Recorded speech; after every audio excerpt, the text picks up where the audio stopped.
문종이 죽고 단종이 왕이 되는데 이때 단종의 나이 고작 12살입니다.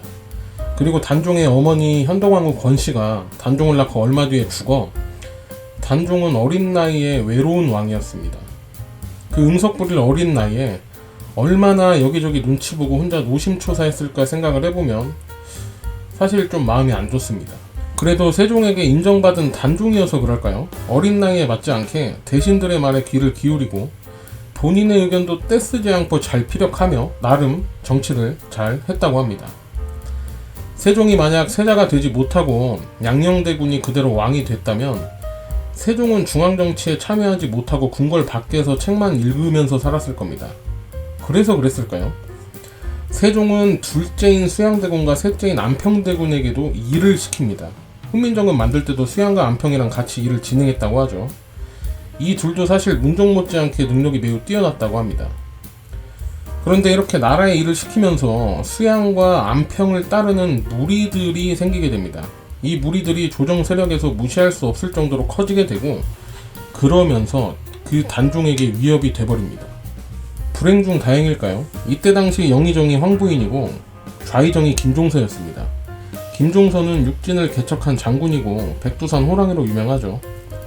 이 김종서가 60이 넘어 좌의정이 되는데 세종의 총애를 받고 문종에게 충성을 맹세한 김종서의 조정에서의 힘은 매우 강력했습니다. 수양대군과 안평대군의 정치 참여도 막아버릴 정도로 말이죠. 당시 단종이 너무 어려 인사권을 행사할 때 누가 누군지 모르니 어려움이 있었다고 합니다. 그래서 김종서 측의 사람들이 예를 들어 어디 판서의 후보를 몇 명 추리면 뽑아야 할 사람에게 노란색으로 살짝 표시를 해뒀다고 합니다. 이게 황표정사입니다.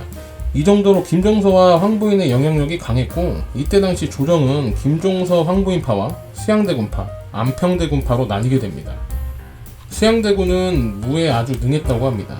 달리는 말이 넘어지면 그 말을 밟고 점프를 해서 착지를 했다고 하죠. 진짜인지는 모르겠지만. 그리고 성격이 매우 호방하고 자기 사람들을 엄청 잘 챙겼다고 합니다. 안평대군은 그림과 시에 매우 능했다고 합니다. 김종서파?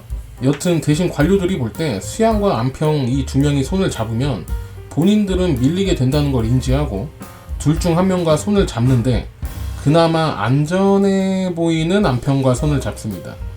물론 관료들이 수양한테 손을 내밀어도 수양은 손을 쳤겠죠. 결국 김종서파와 안평대군파가 손을 잡고 수양대군파는 힘에서 밀리게 됩니다. 하지만 수양대군에겐 칠삭동이, 지력 100의 한명회가 있죠. 한명회가 칠삭둥이라 불리는 이유는 7달 만에 태어났다고 해서 그렇게 불립니다.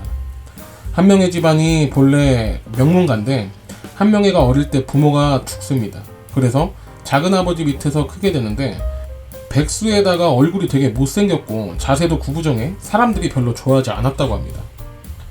하지만 한명회의 어렸을 적 친구 권람이 수양에게 한명회를 추천하고 한명회는 수양 사람이 되어 수양의 책사 노릇을 하게 됩니다. 이 한명회는 처음에는 음지에서 일을 하게 되는데 수양대군에게 힘이 되어줄 사람들을 모으고 수양대군에게 적이 될 사람들의 이름을 적고 다니는데 그게 그 유명한 한명회의 살생부입니다. 문종이 죽고 단종이 왕이 됐죠. 그럼 명나라에 가서 왕으로 인정을 받는 임명장을 받아와야 하는데 이걸 수양대군이 본인이 가겠다고 합니다. 사람들이 얼떨떨했겠죠. 뭐야? 다른 놈도 아니고 수양 네가? 뭐지? 저 새끼 뭐 잘못 먹었나?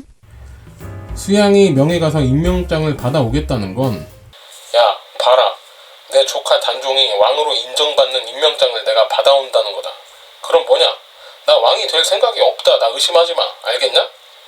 사람들은 수양에 대한 의심은 어느 정도 거두게 되고 덜 경계하게 됩니다. 그런데 이거 좀 누구랑 비슷한 것 같은데? 아, 수양 할아버지가 이방원이죠. 1453년 10월 12일 저녁 수양대군이 하인 4명만을 데리고 김종서의 집으로 찾아가 대문 앞에서 김종서에게 왔다고 전하라고 합니다. 그러니 김종서의 큰아들이 와서 들어오시라고 하니 아니 아주 간단한 볼일이니까 들어갈 것까진 없고 불편하시겠지만 좌의정께 잠깐만 문 앞에 나와달라고 전해줘라 라고 이야기합니다. 김종서가 나와 무슨 일이냐 묻자 김종서의 시선을 다른 곳으로 분산시킨 뒤 철퇴로 김종서의 머리를 치고 옆에 있던 김종서의 아들도 죽입니다. 이 집안은 철퇴는 참 좋아하는 것 같습니다. 사실상 김종서가 죽으니 수양의 세상이 된 거죠. 그날 밤 군사를 이끌고 궁궐로 쳐들어가 김종서와 안평대군이 역무를 일으키려 한 걸 내가 미리 알고 막았으니 걱정 마십시오 전하 해버립니다. 그러니 그 이야기를 듣고 단종이 매우 울었다고 합니다. 엄청 무서웠겠죠. 15살짜리 꼬맹이가. 궁궐을 접수한 수양대군은 모든 관료들을 궁으로 불러들이게 되는데 그때 누가 옆에서 책을 하나 펼칩니다. 한 명의 살생부죠. 수많은 관료들이 그 책 하나 때문에 죽게 됩니다. 안평대군은 유배를 보내버리는데 유배를 보내고 나서 사약을 내려 죽여버립니다. 이후에 수양대군은 영의정이 되고 또 조정의 인사권을 갖고 나라의 군권을 갖게 됩니다. 정말 조선사 통틀어 유일무이한 권력입니다. 조선 초기 정도전의 권력이랑 비슷할까요? 계유정난으로 수양대군이 왕이 되었다고 알고 계시는 분들이 많은데 계유정난은 수양이 김종서와 안평을 죽이고 권력의 1인자가 되는 사건입니다. 아직 단종은 죽지 않고 왕 유지 중입니다. 아마 다음 편에선 단종과 사육신 그리고 세조에 대해서 이야기하면 되지 않을까 싶습니다. 영상 하나로 계유정난하고 세조를 끝내려고 했는데 제가 욕심이 많은 건지 말이 많은 건지 세조를 이방원보다 더 오래 이야기하네요. 참 어떻게 생각하세요? 이방원과 수양대군 누가 더 잔혹한 왕일까요?